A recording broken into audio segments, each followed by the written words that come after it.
Olá, sejam bem-vindos a este episódio número 172 de E o Resto é História, com o jornalista João Miguel Tavares e com o historiador e autor de newsletters, Rui Ramos. Rui, como é que anda essa newsletter? Está impecável? Está a correr bem, estamos a falar de liberalismo Perceber a história, do não é? passado, o liberalismo do século XIX.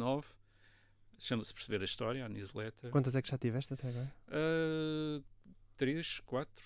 De repente perde-se a conta, mas tem sido uma experiência de pôr por escrito, de uma maneira bastante ordenada, algumas ideias sobre a história de Portugal contemporâneo. Agora começaste no liberalismo, não é? No liberalismo, o que é que foi o liberalismo do passado? Porque é uma coisa que às vezes me perguntavam, mas o que é que tinha...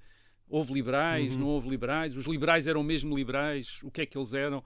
Sim. E, portanto, explicar isso pareceu-me interessante. Já falámos aqui disso. E vais continuar por aí fora. E vamos continuar, se calhar, a falar de outras coisas também. Mas de outros regimes, de outras etc. coisas. Sim, por exemplo, uma das coisas que provavelmente iremos falar é sobre, proximamente, sobre a República. O que é que foi essa República de 1910? Que República é que era?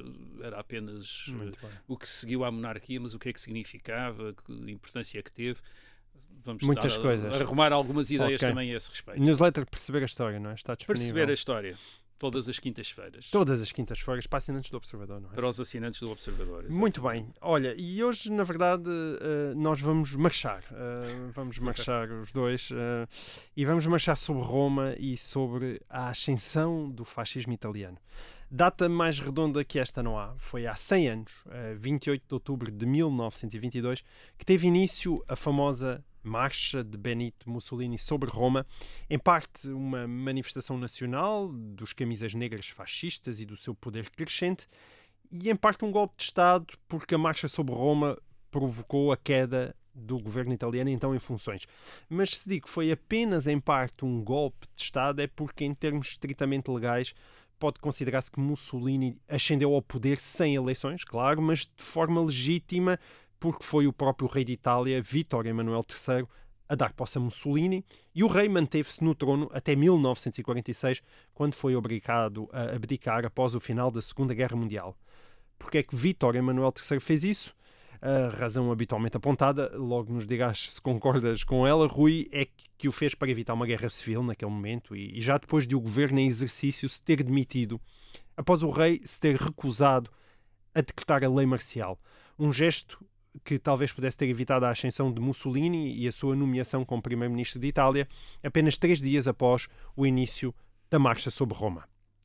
Foi desta forma que nasceu Il Duce, que tanta influência teve sobre Hitler, Franco ou Salazar, e o resto, como se costuma dizer por aqui, é história. Rui, talvez não seja exagerado afirmar que há 100 anos ocorreu um dos acontecimentos mais relevantes do século XX. Fala-nos, então, desta marcha sobre Roma. É sem dúvida um marco importante da história do século XX. Remete-nos para aquilo que alguns historiadores chamam o fascismo histórico, para o distinguir do uso que se dá à palavra fascista e fascismo em política, para designar aquilo de que não gostamos. Se não gostamos de uma pessoa, ou de um regime, ou de um político que chamamos de fascista, geralmente. E então, agora já temos esta categoria do fascismo histórico, quer dizer, para referir o fascismo de Benito Mussolini na Itália em 1922, para falar daqueles que se chamavam a si próprios fascistas, que tinham orgulho disso. Que tinham orgulho disso e que faziam gala em encenar isso. E, de facto, não é fácil, às vezes, perceber este fascismo histórico. E creio que talvez valha a pena fazer aqui um pouco de contexto para percebermos como é que foi possível aquilo que descreveste na tua pergunta. Isto é, este Mussolini ser designado pelo rei de Itália como chefe do governo, enfim, pôr uns milhares de pessoas a marchar sobre Roma, em princípio, não deveria bastar para se chegar ao governo. Sim, mas claro. Porquê é que foi? Porquê é que isso aconteceu? Primeiro correria com o rei, não é? E só depois é que ascenderia ao poder. Enfim, quer dizer... É esse o golpe de Estado tradicional, digo eu, não é? Mas ali não foi o que aconteceu, não foi bem para isso. perceber isso, acho que temos de perceber um bocadinho mais do contexto. E o contexto é o contexto do pós-guerra, do pós Primeira Guerra Mundial. A Primeira Guerra Mundial acabou em 1918, Durante a Primeira Guerra Mundial, ao princípio, a Itália até fazia parte do sistema de alianças das chamadas potências centrais, a Alemanha e a Áustria. Portanto, estava aliada, tradicionalmente estava aliada à Alemanha e à Áustria.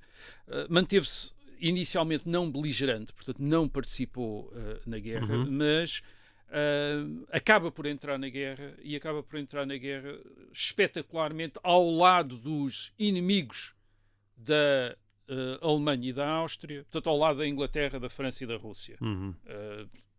Numa inversão, a meio da guerra, numa inversão do seu sistema de alianças. Esta decisão de, entrar na guerra, entrar na guerra ao lado dos aliados ocidentais, da Inglaterra e da França, e também da Rússia, dividiu a Itália e os partidos italianos entre intervencionistas e não intervencionistas. Portanto, foi um momento de grande debate e decisão em Itália.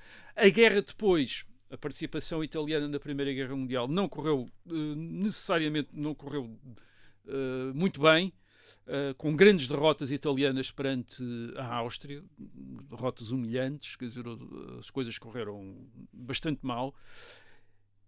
E também a Primeira Guerra Mundial não acabou bem para a Itália. É verdade, a Itália ficou do lado dos vencedores, porque a Inglaterra e a França acabaram por ganhar a guerra, mas depois, na Conferência de Paz, quando se fez a Conferência de Paz, enfim, para acertar as contas, digamos, entre as potências que tinham estado envolvidas na guerra, a Itália não conseguiu aquilo que pretendia.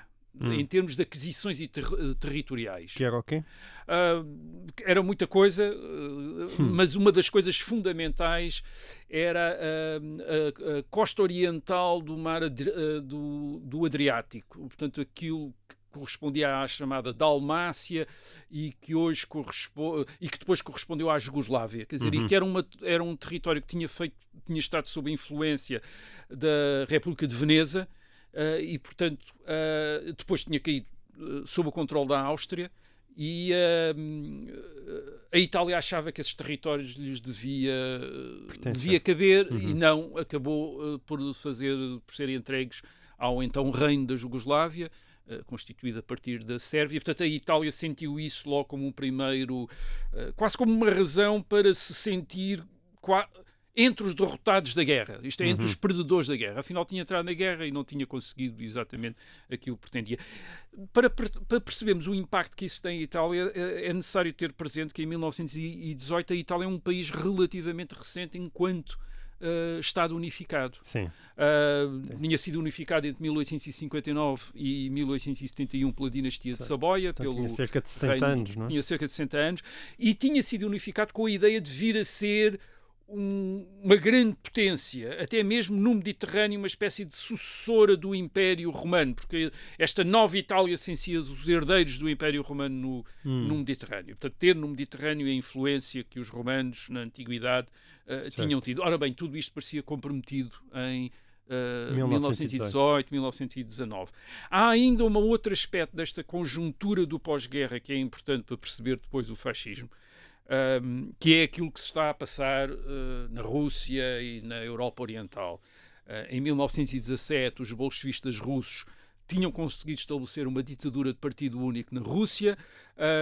Depois do fim da Primeira Guerra Mundial, em 1918, 1919, 1920, há uma guerra civil na Rússia, mas depois os bolchevistas tentam avançar, ou tentam ganhar influência ao Ocidente. Avançam militarmente, por exemplo, em direção à Polónia, são derrotados militarmente na Polónia, mas tentam também criar influência ao Ocidente, apoiando partidos políticos, apoiando movimentos, para criar também movimentos sindicais, para tentar criar uma situação revolucionária ao Ocidente. Isto é, os bolchevistas na Rússia, em 1918, 19, 20, 21, pensavam na Revolução Russa como parte de uma revolução mundial e não como uma revolução na Rússia. E, portanto, queriam estabelecer uma situação revolucionária no Ocidente e têm condições para isso. Isto é, o Ocidente a seguir, a Europa a seguir, aliás, a Europa toda a seguir à Primeira Guerra Mundial é uma fase de inflação, de subida de preços,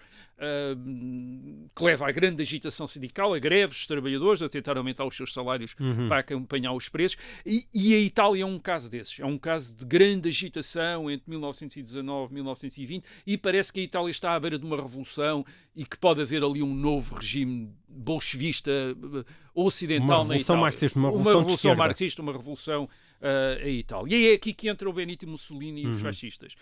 Mussolini, antes da Primeira Guerra Mundial, faz parte da extrema-esquerda do Partido Socialista Italiano. O Partido Socialista Italiano tinha sido fundado na década de 90 do século XIX, a partir de associações sindicais, como os outros partidos sociais-democratas e socialistas da Europa, e tal como os outros partidos sociais, alguns dos outros partidos sociais-democratas e socialistas da Europa, tinha se tornado um partido muito importante já antes da Primeira Guerra Mundial, como o Partido Social Democrata Alemão, como o Partido Trabalhista Inglês. Isto é um partido com deputados, com muita votação, com influência. E Mussolini, que aliás era filho já de um militante socialista, portanto o socialismo estava na família, aliás ele Benito, porque é uma... os nomes deles, Benito, é tudo de militantes, de líderes de esquerda. O Benito, que quer dizer o líder mexicano Benito Juárez, o líder republicano mexicano, portanto o pai dele deu-lhe os nomes de figuras, de ícones da esquerda, enfim, do esquerdista italiano. Portanto, Mussolini está neste Partido Socialista italiano e faz parte da ala que se chama a ala maximalista, portanto a extrema...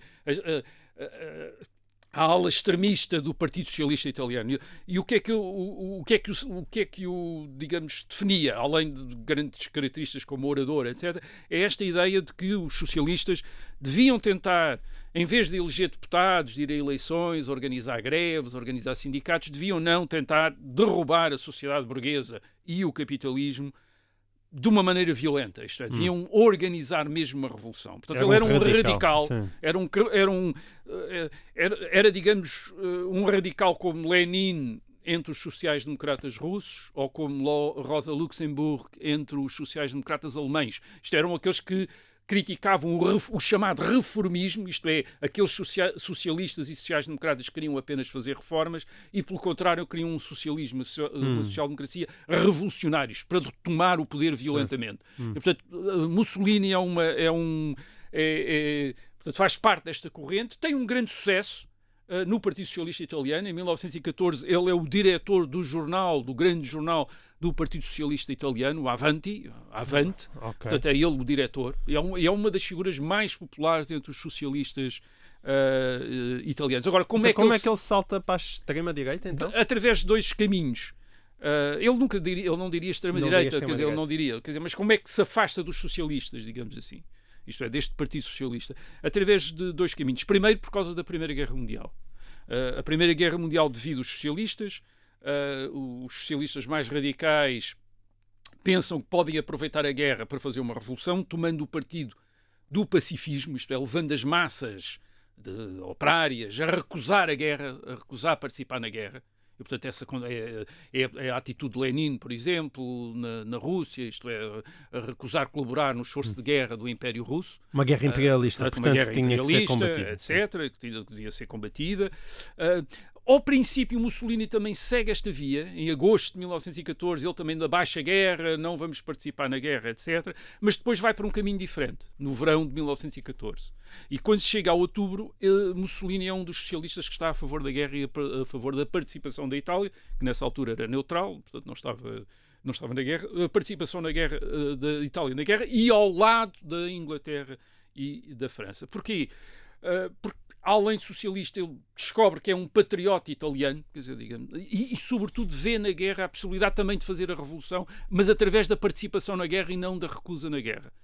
Porquê? Porque ele acha que a guerra pode ser, se a Itália alinhar ao lado da França e da Inglaterra, uma guerra contra os impérios reacionários da Áustria e da Rússia. Certo, convém recordar aqui que nessa altura que tu estás a falar, a Rússia ainda não era bolchevista, não é? Não, portanto, a Rússia estamos a falar ainda do Império. A Rússia do czar, ele acha que na Rússia a guerra também vai transformar a Rússia numa democracia e num Estado socialista. Portanto, ele vê a guerra como um meio de levar as massas a unirem-se numa grande campanha nacional, no caso da Itália, para derrubarem os impérios reacionários e para ficarem prontas para consumar uma revolução social. É basicamente a ideia. Portanto, é uma concepção completamente diferente da relação com a guerra do que tinham a maior parte dos socialistas. Portanto, ele faz campanha para a Itália romper a aliança com a Alemanha, entrar na guerra ao lado dos aliados e assim recuperar aqueles territórios que a Itália queria recuperar e que estavam na posse da Áustria e que a Itália achava que eram... enfim, os italianos, os nacionalistas italianos achavam que eram territórios que deviam pertencer ao Reino de Itália. O que é que isto faz? Faz com que em 1914 ele seja expulso do Partido Socialista Italiano, precisamente por esta atitude belicista de querer entrar na guerra. Ele, curiosamente, nesta altura, e agora aparentemente há fontes para isso, ele é apoiado pelos serviços secretos britânicos e franceses que financiam esta campanha de um belicista, porque obviamente a França e a Inglaterra estão interessadas em ter a Itália do seu lado e, portanto, ele é alguém que parece interessante para fazer campanha a favor de levar a Itália a ficar do lado da Inglaterra e da França e ainda por cima participar depois na guerra ao lado da Inglaterra e da França. É em 1914, 1915 que ele funda, depois de expulso do Partido Socialista Italiano, enfim, ele alista-se, combate na guerra, é ferido em 1917, portanto faz lá o seu serviço militar, mas funda aquilo que ele chama os fascios de ação revolucionária. E estes fascios é interessante porque é um termo que é um termo usado tradicionalmente no fim do século XIX pelas associações populares da esquerda republicana. Portanto, é um termo de esquerda. Isto é, estes fascios, de onde vem depois o fascismo, é um termo de esquerda e é isso que ele dá a estas associações que ele tenta fundar para apoiar o esforço de guerra, estes fascios da ação revolucionária. Portanto, ele mantém-se numa trajetória ainda de continuidade com essa tradição revolucionária de que... Porque a sua ruptura com o PSI tinha sido essencialmente mais pragmática do que ideológica. Quer dizer, é uma ruptura, sim, tática, digamos assim. Exato. Tática, no sentido em que ele acha que a guerra é uma via para provocar grandes transformações em Itália e não o pacifismo, quer dizer, e não a abstenção em relação à guerra como queriam a maioria do Partido Socialista Italiano. E depois ainda, além da guerra, há também um outro momento de afastamento em relação aos socialistas, que é a maneira como Mussolini, a sua atitude perante a convulsão social do pós-guerra, depois de 1918. No pós-guerra, os socialistas italianos estão divididos, como a maior parte dos socialistas e sociais-democratas dos outros países da Europa. Uma parte apoia a ditadura bolchevista na Rússia.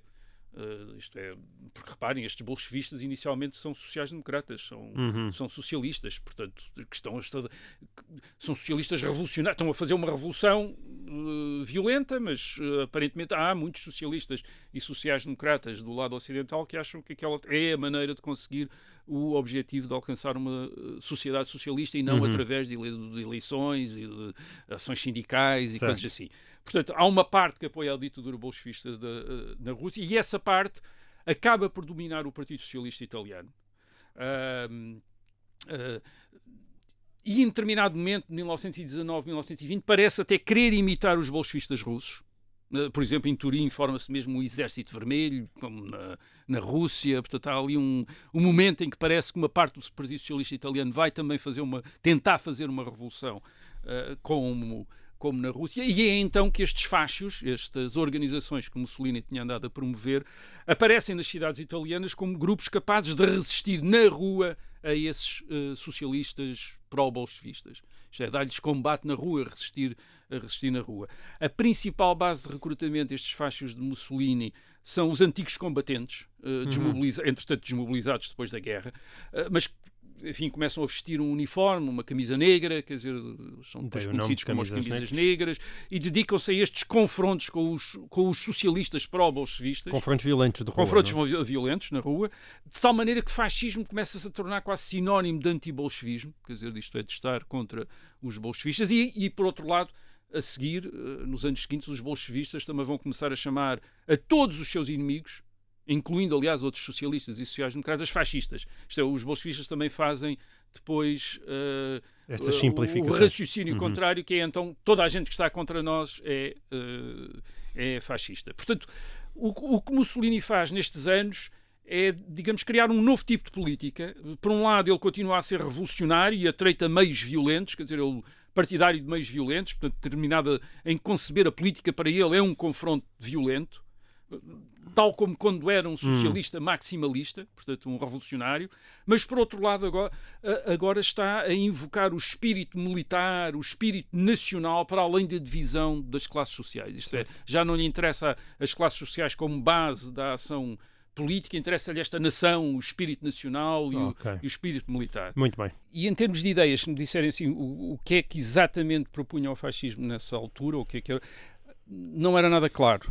Aliás, o fascismo, Mussolini evoluiu muito entre 1919 e 1921. Em 1919 ele diz que não quer ter um partido, que é um movimento de fascios, portanto, de associações, muito libertário, muito anti-estatista, democrata, é pelas liberdades, quer sobretudo provocar reformas políticas e sociais. Por exemplo, uma das coisas que ele quer é abolir a Câmara Alta do Parlamento Italiano, o Senado, uma das propostas que ele, enfim, uma das coisas que ele faz. Ele tem à sua volta grupos bastante diferentes, muito variados. Por exemplo, os futuristas, aquele movimento literário e artístico do Marinetti, estão ao lado de Mussolini nesta época que faz, portanto, tratando quase o fascismo como uma espécie de modernismo político. Isto é a versão política do modernismo. Portanto, ele diz que não quer conquistar o poder, não quer chegar ao poder, quer apenas é um movimento de opinião, de um movimento destas associações, destes jovens para alterar a Itália. Mas vai mudar de ideias. E vai, entre 1919 e 1921, muda muito. Isto é, muda. Em 1921 acaba por fundar um partido, o Partido Nacional Fascista, que é muito diferente dos fasci de 1919. É um partido centralizado, com milícias, para combater nas ruas, e quer já conquistar o poder para estabelecer uma ditadura. Isto é, tem nitidamente um discurso já antidemocrático. Já assumido.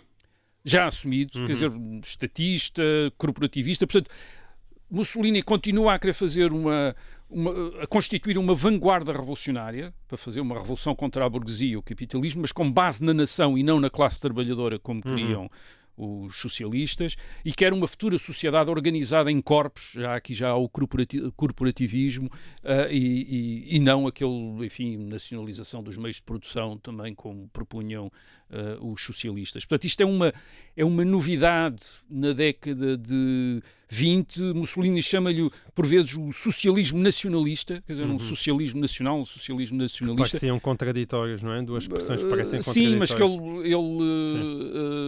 junta aqui, na tradição que ele reclama, não vou entrar em muitos detalhes aí, numa tradição republicana de Giuseppe Garibaldi, de Giuseppe Mazzini, que são os líderes no século XIX da extrema-esquerda italiana, e que Mussolini constantemente, aliás, durante todo o fascismo, reivindica como os seus antecessores. Isto é, ele apresenta às vezes o Partido Nacional Fascista como o Partido Garibaldi e o Partido de Mazzini. Portanto, um partido nacionalista com uma dimensão de esquerda, socializante, e claro, com o projeto. O seu projeto é o projeto da Grande Itália. Ele fala do espaço vital, que nós estamos habituados a associar ao Lebensraum de Hitler, mas o espaço vital é uma expressão de Mussolini criada, isto é, que a Itália precisava de espaço vital, precisava de novos territórios para se expandir e para ser aquela grande nação que... enfim, que tinha direito, que achava que tinha direito de... Especificamente na Jugoslávia, não é?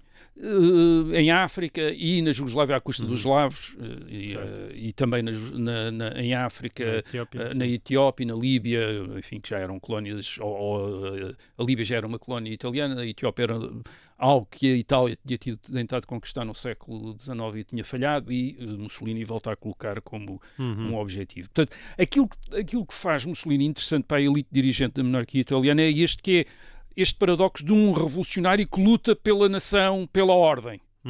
Isto é, porque ele também quer... E parece ter força, quer dizer, porque em outubro de 1922 o Partido Nacional Fascista já tem 300 mil membros, portanto já é uma coisa grande, e entre os quais estão esses 30 mil militantes fardados que aparecem disponíveis para irem até Roma exigir a demissão do governo. De facto, não aparecem 30 mil, aparecem só 10 mil e muito molhados da chuva, etc. Mas, portanto, eles querem este novo governo, portanto... Mas como é que 10 mil pessoas, lá está, exato, portanto, conseguem derrubar um governo e conquistar um país? 10 mil?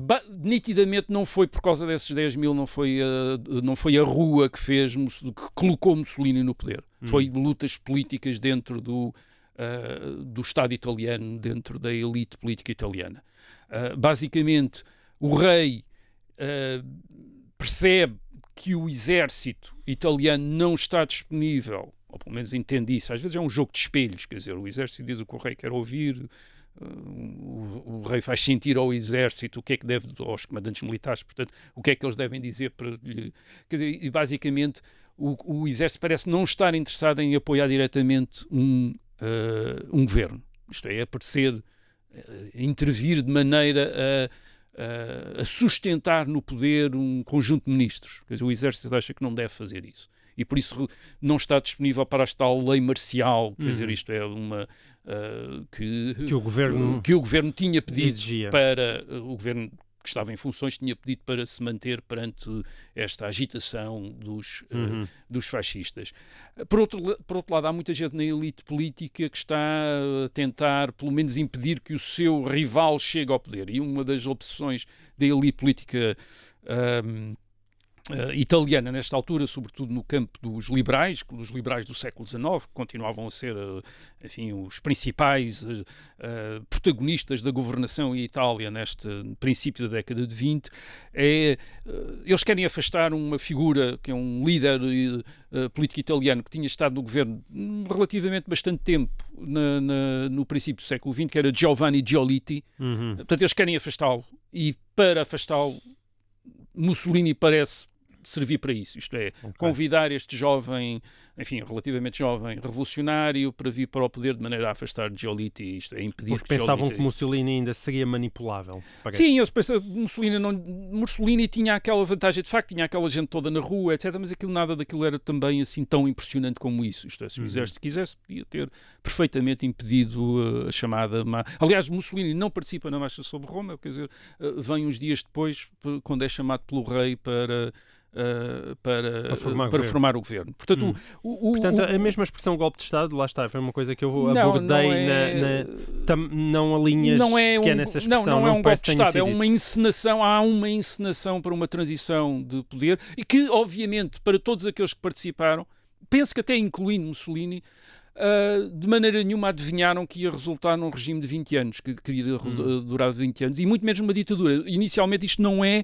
O governo Mussolini, em 1922, não é uma ditadura. Continua a haver um parlamento com deputados da oposição, existem outros partidos, a imprensa é livre, portanto, Mussolini governa com um apoio de liberais, conservadores, católicos, tem reuniões também e tenta estabelecer acordos com socialistas, com uma parte dos socialistas, portanto, que o Partido Socialista Italiano está dividido, não vai longe. Portanto, a ditadura vai ser imposta gradualmente nos anos seguintes e este é o ponto principal, chamaste a atenção.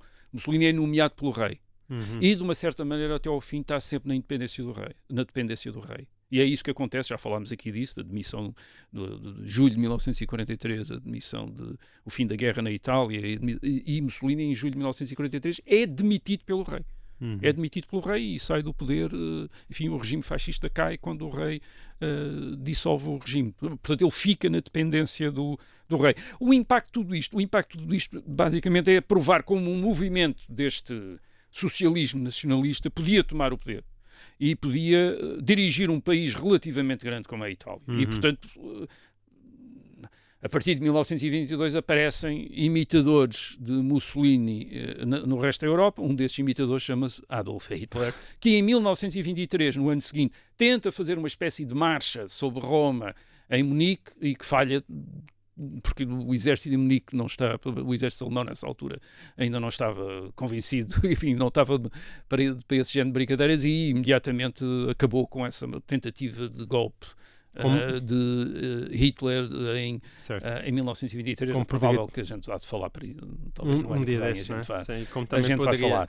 Mas quer dizer, acontecido em Itália, podia ter acontecido o mesmo que aconteceu. Podia ter acontecido perfeitamente em Itália se entre a elite dirigente da monarquia italiana tivesse havido um acordo sobre que tipo de governo é que devia haver, se o rei estivesse em sintonia com esse acordo, com o apoio do exército, podiam ter resolvido rápido, enfim, sem grandes dificuldades, este simulacro desta marcha sobre Roma. A marcha sobre Roma foi depois usada pela própria ditadura fascista para dar a entender quase que tinham tomado o poder de uma maneira violenta. Não, Mussolini foi nomeado pelo rei dentro de um quadro parlamentar, quer dizer, não tomaram o poder como os bolchevistas, apesar de tomaram o poder na Rússia, isto é, assaltando um palácio, tomando conta do Estado. Em Itália não se passou nada disso, quer dizer, ele foi nomeado para um governo que era um governo parlamentar e que depois vai se tornar uma ditadura, mas isso vai demorar ainda vários anos até se chegar a essa fase de ditadura fascista e depois da ditadura de partido único, do Estado totalitário, etc., que isso são coisas depois que vêm depois. Nessa altura, sim, nós agora, olhando retrospectivamente, parece que estamos a ver tudo a acontecer. Não, os contemporâneos não viram assim e muito provavelmente as coisas aconteceram porque em determinados momentos houve inflexões que levaram por um caminho que podiam ter levado por outro. Muito bem. Enfim. Bom, agora vamos recuar um pouco mais para o século XIX.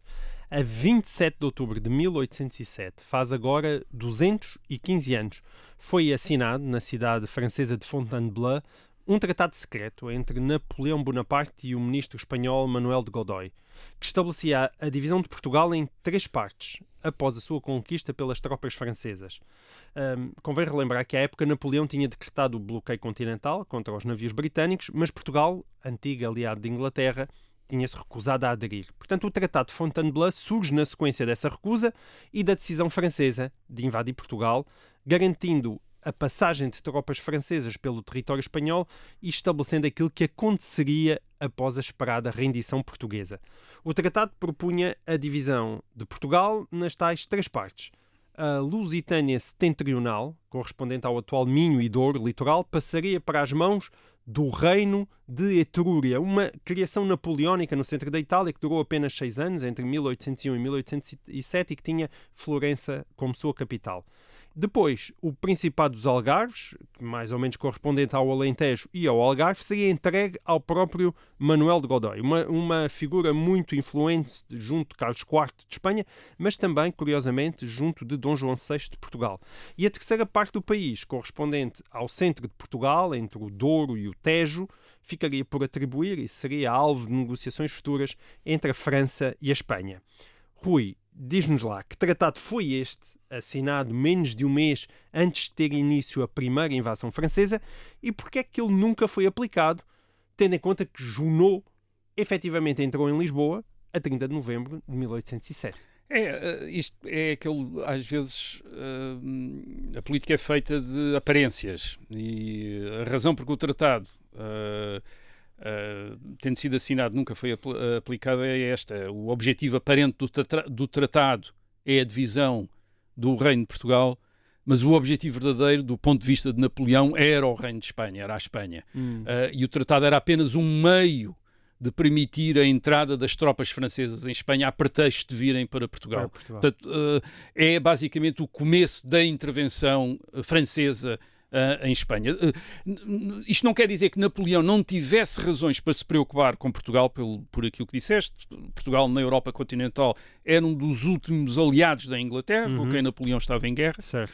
E, portanto, sim, havia razões para se ocupar de Portugal, mas a Espanha era mais interessante e mais preocupante. A Espanha era um país grande, era a cabeça de um grande império ainda. A Espanha ainda tem as colónias todas chamada América Latina. A Espanha é também, neste momento, está do lado de Napoleão em 1807, mas tem um percurso muito oscilante desde a década de 1790.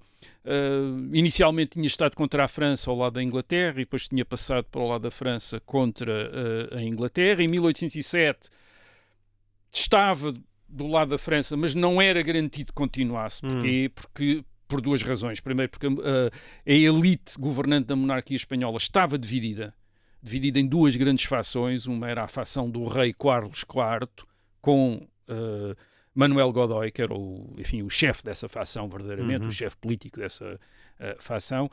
E havia uma outra fação na corte, importante, que era a do príncipe Fernando, o futuro rei Fernando VII, que se opunha a esta fação de Manuel Godoy. Napoleão era ambivalente entre ambas as fações. Umas vezes protegeu a fação do príncipe. O príncipe também tem todas estas fações têm também políticas também ambíguas. O príncipe Fernando inicialmente até parecia desejar aliar-se ou alinhar com a Inglaterra, mas depois tinha começado a aproximar-se de Napoleão para ter mais influência contra o pai. O Tratado de Fontainebleau, basicamente, em princípio, serviu a Napoleão para se aproximar e contentar a fação de Carlos IV e de Manuel Godoy, quer dizer, isto é, dando até a Godoy o Alentejo e o Algarve, uma espécie de fundo. O norte de Portugal é dado por Napoleão a uma princesa espanhola que está em Itália, que é a princesa Maria Luísa de Bourbon, filha de Carlos IV, que era rainha da Etrúria. E Napoleão queria ficar com o reino da Etrúria para ele. E, portanto, estava a dar como troca o norte de Portugal para os reis da Etrúria ficarem, então, reis do norte de Portugal, enquanto ele ficava com a Etrúria em Itália. Portanto, Napoleão, de facto, nunca deve ter pensado aplicar o tratado. Aliás, ele, em determinada altura, já depois do ocupado de Portugal, em novembro de 1807, pensa num novo acordo, que seria, então, dar o reino de Portugal todo inteiro à Espanha e, em troca, a Espanha ceder a Catalunha e o País Basco à França. Portanto, ficar como parte da França. Portanto, esta nova versão do tratado indica perfeitamente qual é o objetivo de Napoleão. É passar os Pirineus e entrar na Península Ibérica. Isto é, pôr um pé em Espanha. E as coisas depois facilitaram, isto é, o que aconteceu em Espanha depois em outubro de 1807 facilitou-lhe a vida. O que é que acontece em outubro de 1807? Em outubro de 1807, para escândalo geral, o rei Carlos IV volta-se contra o filho, o príncipe Fernando, manda-o prender e acusa-o de andar a conspirar para o destronar. Sim. Portanto, preso, o príncipe herdeiro é preso pelo pai, acusado de conspirar. A verdade é que em março de 1808 é a vez do príncipe Fernando dar um golpe de Estado, forçar o pai a abdicar e tornar-se rei de Espanha como Fernando VII. Portanto, a família real, a corte e a elite da monarquia espanhola estão totalmente divididas entre 1807 e 1808, com uma espécie de guerra já entre eles. E Napoleão no meio. E Napoleão no meio. Isto é, Napoleão torna-se uma espécie de árbitro entre as duas fações espanholas. Ele tinha, entretanto, aproveitado o motivo da ocupação de Portugal para encher a Espanha de exércitos franceses. Portanto, ele tinha 25 mil homens que tinha mandado para Portugal com o Junot para ocupar Portugal em novembro de 1807, mas, entretanto, tinha posto 100 mil homens em Espanha, com o pretexto de ser um apoio para o exército francês que estava em Portugal, mas que começaram a ocupar as cidades espanholas ao longo, enfim, mais próximas da fronteira dos Pirineus, Pamplona, etc., Zaragoza, começaram a ser ocupadas pelas tropas francesas. Portanto, há a tentação de Napoleão, enfim, de ficar com a Espanha é muito grande e também corresponde a uma certa necessidade. Quer dizer, ele, como já se disse, não pode confiar nem em Carlos IV nem em Fernando VII, até pela fraqueza política de cada um deles. Por outro lado, ele também não pode confiar, digamos, na Espanha em si. Porquê? Porque a Espanha já tinha sofrido grandes perdas com a Aliança Francesa. A maior parte da esquadra espanhola tinha sido perdida na Batalha de Trafalgar em 1805. Enfim, a França também tinha perdido a sua esquadra, mas a Espanha também tinha perdido a sua esquadra. E, sobretudo, a América do Sul Portanto, o Império Espanhol nas Américas estava cada vez mais em risco. Em junho de 1806, os ingleses tentam ocupar Buenos Aires, portanto, na Argentina, na atual Argentina. Em fevereiro de 1807, tentam ocupar Montevideo, no atual Uruguai. Estas tentativas inglesas falharam, mas quer dizer que as colónias espanholas nas Américas estão vulneráveis a ataques ingleses, enquanto a Espanha se mantiver ao lado da França. Portanto, Napoleão tinha noção disso, isto é, que haveria uma pressão dentro da própria Espanha para repensar o sistema de alianças. E aquilo que ele faz é, em abril de 1808, convoca Carlos IV e o filho Fernando VII para virem falar com ele à França, em Bayonne, para se entenderem, digamos, eles reconhecem-no, portanto, como uma espécie de árbitro, e aquilo que ele faz é forçar os dois a abdicar e colocar no trono de Espanha um irmão de Napoleão, o José Bonaparte, que se torna rei de Espanha. Portanto, isto faz sentido também no sentido em que os reis de Espanha são Bourbons, como eram os reis de França, e portanto, já que a Revolução Francesa tinha corrido com os Bourbons franceses, agora também vai correr com os Bourbons espanhóis. A história depois, em maio de 1808, há uma sublevação armada em Madrid contra os franceses. Ainda não se sabia da abdicação dos dois reis, aliás, mas as tropas francesas estão a entrar em Madrid e há uma sublevação. O que leva, por exemplo, à retirada dos exércitos espanhóis que estão a apoiar os franceses na ocupação de Portugal, o que permite também uma sublevação portuguesa contra os franceses em junho de 1808, e isso leva depois Napoleão a entrar em força em Espanha entre 1808 e 1809 com um exército já quase de mais de 300 mil homens, quer dizer, que entra para ocupar totalmente a Espanha. Portanto, o Tratado de Fontainebleau, obviamente nunca mais ninguém ouviu falar disso, depois do momento em que foi assinado, praticamente desapareceu dos horizontes de Napoleão e dos outros protagonistas desta época. E assim Portugal salvou-se de ser trinchado, não é? É verdade. Em três partes diferentes. Assim termina esta edição de O Resto é História. Nós voltamos para a semana. Até lá. Para quem nos está a ver em vídeo, nós temos sempre os bónus dos livros. Desta Então, vez acho que valia a pena falar de indicar alguns livros, quer sobre o tema do fascismo, quer do fascismo italiano, quer sobre este tema do Tratado de Fontainebleau. Sobre o fascismo italiano, eu gostava de recomendar vivamente este livro de Emilio Gentile. Isso é uma edição recente. Que é uma 2019, chama-se Quem é Fascista? Emilio Gentile é um grande historiador italiano, é provavelmente agora, entre aqueles que estão vivos, o maior especialista do fascismo e da história do regime de Mussolini e Itália. Este livro está feito como um diálogo imaginário, alguém a fazer-lhe perguntas sobre o fascismo e ele responder, e acho que deveria ser obrigatoriamente lido por todas as pessoas que têm intenções de usar a palavra fascista. Deviam ler este livro, Quem é Fascista, porque acho que resolve imensos problemas. É uma tradução portuguesa, edição da Guerra e Paz, saiu em 2019 e, portanto, está disponível nas livrarias. Não posso recomendar mais este livro, quer dizer, é mesmo um livro que arruma muitas coisas na cabeça. Pode ter o problema das pessoas passarem a usar menos o termo fascista e, portanto, tirá-lo um bocadinho de moda, mas aumentará, sem dúvida, o rigor da linguagem com que, por vezes, tratamos de política. Repito, é um grande historiador italiano, o Emilio Gentile.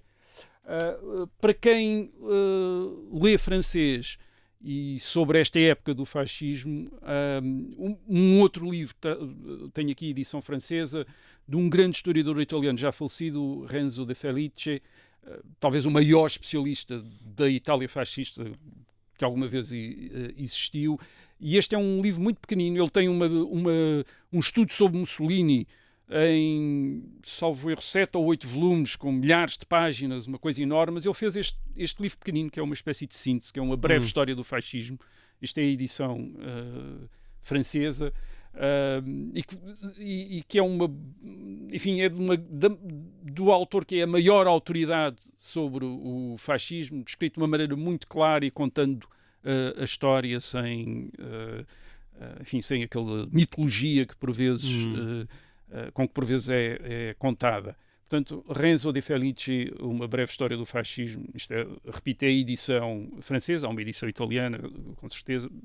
Não conheço a edição portuguesa, acho que não há edição portuguesa. Há um outro livro de Renzo De Felici que está traduzido em português, que é Explicar o Fascismo, que é uma edição dos anos 70, das edições 70, dos anos 1970, das edições 70, encontra-se em alfarrabistas, também vale a pena, mas aí é mais uma discussão académica da historiografia sobre o fascismo. Aqui é um relato, quer dizer, desde o nascimento de Mussolini até ao fim, quer dizer, ele vai contando a história e é muito breve, mas muito preciso e muito importante. Finalmente, para quem lê em inglês, este livro do Robert Paxton, de 2002, The Anatomy of Fascism, portanto, um estudo sobre o fascismo, incluindo o fascismo italiano, o nacionalsocialismo alemão, as ditaduras, etc. Portanto, ele faz as distinções entre eles, diz o que é que não é. Portanto, é também, digamos que complementa os outros livros numa espécie de uma visão sobre o fascismo e aqueles movimentos aqueles movimentos e regimes que também são designados por fascistas e que o Robert Paxton tem também dúvidas sobre a utilização dessa terminologia, mas é uma discussão também de um historiador norte-americano e que também é uma grande autoridade nestas ditaduras entre as duas guerras e os movimentos enfim, ditos fascistas. Portanto, enfim, 3 livros para... Sim. Não são muito grandes, portanto, creio que se fica com uma ideia melhor sobre a palavra, sobre o que é que foi o chamado fascismo histórico, tendo, digamos, essa desvantagem que é provavelmente levar as pessoas a utilizar menos a palavra fascismo, da maneira como é usada agora, absolutamente indiscriminadamente, como quem chama malandro, chama-se fascista. Enfim, isto era tens uma biografia sobre o fascismo. Sobre a segunda parte do nosso programa, sobre Fontainebleau, o Tratado de Fontainebleau, a intervenção francesa napoleónica, aliás, em Espanha, a ocupação francesa de Portugal, nós temos uma visão naturalmente bastante portuguesa, quer dizer, vista do lado de cá, e creio que convém, até para perceber, por exemplo, este Tratado de Fontainebleau, perceber a Espanha e a política napoleónica na Europa. No caso... para o caso espanhol, recomendaria este livro de Emílio La Parra, que é uma biografia de Manuel Godoy, é publicada em 2002, esta é uma edição de 2005, é uma grande biografia sobre esta figura, que é a figura dominante do reinado do rei Carlos IV, desde os anos 90 do século XVIII até 1808, portanto ele é a figura... enfim, é o valido, é o homem de confiança do rei e da rainha também, Maria Luísa de Parma, também confiam em Manuel Godoy, portanto ele verdadeiramente é o governante da Espanha, com uma política muito complexa, e o que Emílio La Parra chama a atenção é precisamente para a complexidade da política de Manuel Godoy e da política espanhola no princípio do século XIX. Nada é o que parece, nada... corresponde, isto é, faz às vezes tratados para obter o contrário do que está dito nos tratados, portanto as coisas são extraordinariamente complicadas porque eles têm de fazer um jogo muito difícil enfim, estão fracos e portanto Napoleão é muito forte e portanto tem de fazer ali um bocado do jogo de tentar enganar Napoleão engana-os eles, portanto toda a gente está a enganar toda a gente, o livro do Emílio La Parra, que é um historiador espanhol bastante conceituado, sobre Manuel Godoy, além de ter, enfim, tem uma interpretação completamente diferente do governo de Manuel Godoy, acha que ele era muito mais iluminado e muito melhor administrador do que depois os seus inimigos diziam, e que não era nada amante da rainha, etc. Portanto, ele explica, aliás, claramente porque é que isso não era possível, não era plausível, quer dizer, mas é uma acusação que lhe tinham feito. E tem também uma página extraordinariamente interessante sobre a política de Godoy em relação a Portugal, enfim, e da preocupação, por exemplo, que Carlos IV teve sempre em manter Portugal, porque a filha era rainha de Portugal e, portanto, ele tinha ali uma preocupação, mas era preciso jogar com Napoleão e com a ameaça napoleónica. Portanto, esta biografia do do Emílio Parra é uma boa introdução a uma história extraordinariamente complicada, aliás, como viram por aquilo que eu aqui estive a dizer, portanto, uma história em que há muita gente e toda a gente a enganar toda a gente. Portanto, enfim, isto aparentemente pode parecer uma situação estranha na política ou pode parecer a situação normal na política, provavelmente. Muito bem. Então ficamos com estas sugestões e, de resto, cá estaremos de novo com novos temas para a semana. Até lá.